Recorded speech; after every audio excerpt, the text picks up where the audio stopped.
Hi guys, आमच्या ब्लॉगमध्ये तुमचं खूप खूप स्वागत आहे. आज मार्गशीर्ष महिन्याचा शेवटचा गुरुवार. तर आज आम्हाला सुवासिनी जेवणाचा कार्यक्रम करायचा होता. तर सकाळी लवकर उठून पूजा वगैरे करून रांगोळी वगैरे काढून आणि तुळशीची मस्त अशी पूजा करून घेतली आणि अशी आमची दिवसाची सुरुवात झाली. संध्याकाळी 5च्या दरम्यान आम्ही लागलो स्वयंपाकाला. स्वयंपाकाची सुरुवात माझी मोठी जाऊ आणि आम्ही दोघीच चपाती करत होतो आणि सासू गोळे करून द्यायचं काम करत होते. गॅसवर मधली जाऊ भाजी आणि लापशी करत होत्या.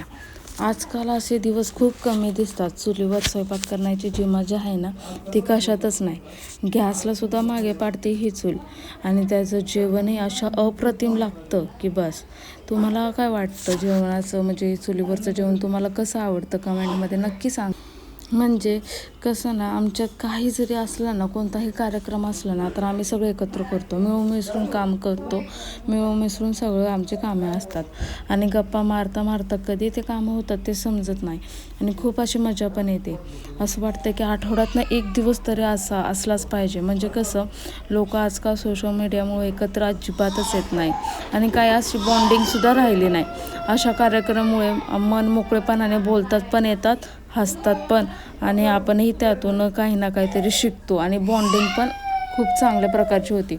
माझी आता ही श्री अजिबात मला काम करून देत नव्हती, नुसतं माझ्या अंगावर चढत होती.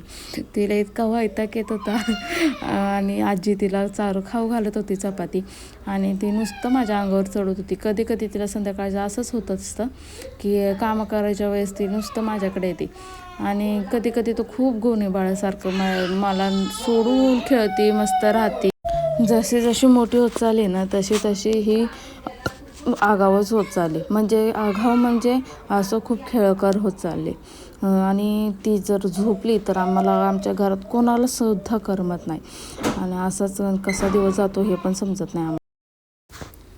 अशा प्रकारे आमचा स्वयंपाक चालला होता आणि साईड बाय साईड आम्ही श्रीला खेळवायचं काम चालू होतं, कारण की त्याला खेळतच तिला जेवण चारू घालावं लागतं, तशी ती खातच नाही.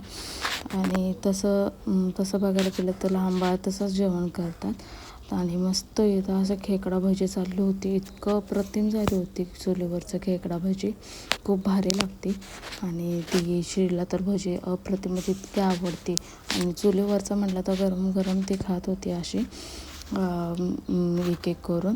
आणि अशा प्रकारे बाजूला आमचे जेवण बिवण झालं होतं आणि सगळ्यांना असं जेवण बिवण तयार करून आम्ही त्यांना जेव वगैरे घातलं आणि श्रीला पण असं जेवण करून घातलं.